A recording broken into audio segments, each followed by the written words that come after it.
Four men, four psychopaths. Mr. Brown, Mr. Pink, Mr. White, and Mr. Blonde. Four criminals, each dangerous in his own way. It pays to know what kind of dangerous each one of these men is, how they think, and what makes them tick.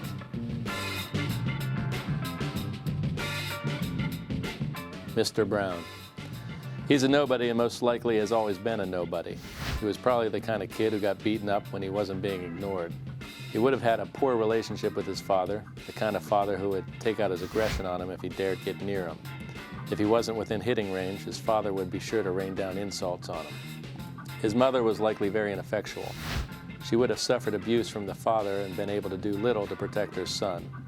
Mr. Brown would hate his mother for failing him, and this is one of the reasons Mr. Brown disrespects women.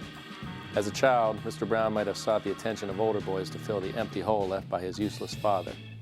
He would have followed them into juvenile crime, happy to be in their company, even if it meant being a gopher and a source of amusement to them. In the course of that path, he became a pathological liar and an opportunist. He wouldn't have done well in high school and probably failed out or barely graduated.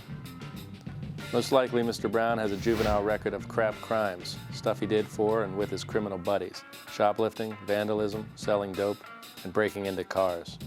Mr. Brown isn't a tough guy in the least, but that doesn't stop him from bragging about his supposed bravado. He likes people to think he's tough, and he gets a high off of telling a good but phony story. Most likely, the people around him know he's full of shit, but so are they, so they just shrug it off or have a good laugh at his fanciful concoctions. Mr. Brown is the lowest man on the totem pole in the gang. He is not one that people will trust with inside secrets or plans. Rather, he is hired to do the simplest job: wait outside in the car until the job is done and be ready to drive. Mr. Pink. Mr. Pink has a severe inferiority complex that makes him the arrogant man he is today. Probably grew up poor. He would have been picked on for his small size, lack of handsomeness, and poor circumstances.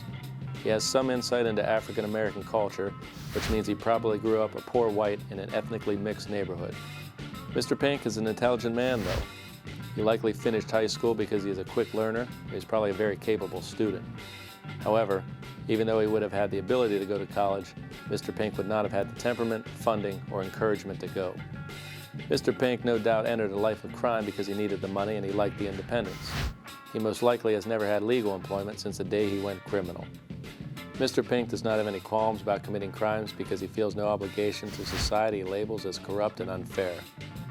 In the true mindset of a psychopath, he believes he is the only one entitled to anything.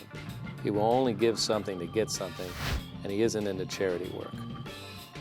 Mr. Pink may have started in the crime by picking pockets and then moved up in short order to small armed robberies, and finally into more complicated heists after analyzing the risk-to-reward ratio of his activities. Mr. Pink no doubt is a pretty good criminal, but he is prone to flashes of anger at times and has been known to trash a room or two. However, most of the time he is good at handling problems as they arise. Mr. Pink believes he has a strong personal ethic and his own code of conduct. He believes in acting like a professional, doing the job well, and honoring one's commitment.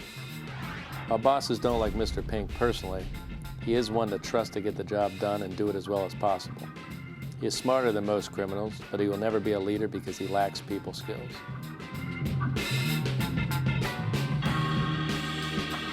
For Mr. White, we have some hard information in addition to our profile.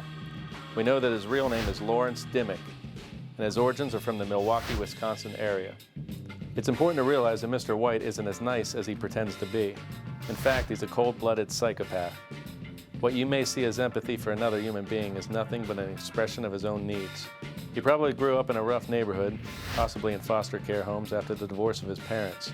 It's likely that he quickly learned the way to survive is not only lie and steal, but to do it with a smile. The empathy he shows may be a methodology he learned to control others when he was still a youth. Mr. White seems to have received an education of some substance. Perhaps he spent some time in parochial schools where he got just the right mix of discipline and religion to make him cocky and self-righteous. He may have actually finished high school or left to join the military at age 17 because he has a very strong, almost fatherly side to him in which he behaves as a sergeant might with his men. He's also very skilled with weapons, which means he may have worked in some fighting capacity. Mr. White has a grandiose view of himself. Whatever he does is correct, and what everyone else does is wrong. He is a good manipulator, and because he has learned the art of congeniality, people generally like him. Women like him, and he likes that they like him, because then he can stay in control. It's important to remember, he sees people only as pawns in his own personal game of power and control. Mr. Blonde. We know that Mr. Blonde's real name is Victor Vega. He is the ultimate level of psychopath out there. Zero feeling, zero remorse, and zero responsibility for his actions. He lives in his own private world and he makes all his own rules. Then he goes out and plays his game totally without regard to anyone else's needs or plans. Everyone to him is either useful or in the way. Mr. Blonde likely had more advantages growing up than most criminals. His family would look like any middle-class family with a mom and a dad and plenty to eat. His father would have been a strict disciplinarian and hard to please. His mother, on the other hand, was a soft touch. She spoiled him and protected him from his father and thought he could do no wrong. He was undoubtedly a beautiful baby and a smart little boy, but he quickly developed into a narcissist who believed the world should revolve around him. Early on, he became a compulsive liar and a violent little monster, a child no one but his mother could stand. He is just a shell of a human with absolutely no depth to him.